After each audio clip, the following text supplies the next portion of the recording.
Kas nuolatos galvoja apie jūs, 3 variantai, pasižiūrėkim, kokie žmonės galvoja apie juos nuolatos ir pasižiūrėkim, kodėl galvoja.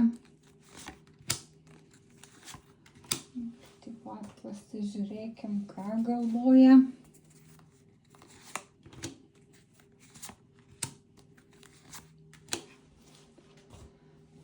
Pirmasis variantas, apie jūs nuolat galvoja žmogus, kuris yra perėjimo būsenose, kuris yra pokyčiuose, kuri veda šviesos jėgos į šviesą, į saulę.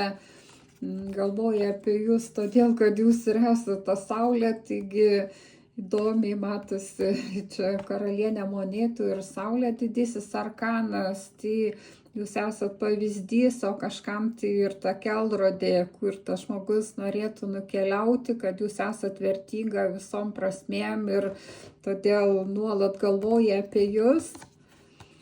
Ir antrasis variantas yra vežimas, taigi žmogus stiprus, kurio gyvenime yra didelių pokyčiai, kad reikia jam suvaldyti tą baltą ir juodą. Galvoja apie jūs todėl, kad jums pavyko išeiti iš sutrikimo, tokios būsenos neiškumo, kad jūs priimėt ryžtingą sprendimą ir išlaisvinat savo energiją ir padarėt perėjimą. Taigi galbūt jisai taip pat nori tenai nukeliauti, kur jūs esat, ar pavyti jūs ir todėl galvoja nuolat apie jūs. Ir trečiasis variantas 10 monetų, taigi žmogus, kuris yra jūsų giminaitis, galvoja apie jūs.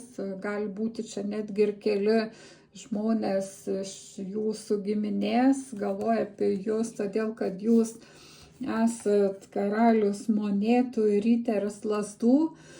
Taigi jūs esat pavyzdys to žmogaus stabilaus, kuris ypač aktyvus, todėl visus įkvepiat ir gali būti, kad čia ir laukia jūsų kažkoks susitikimas ir jūs žmogus esat tas, kuris įvairių staigmenų pasirengęs paruošti, kad jūs toks žmogus galbūt ir solidus, bet kartu žaismingas ir kad visiems jūs esat įdomus ir paslaptingas, toks visokių idėjų pilnas ir matosi, kad jūs esat laukiamas.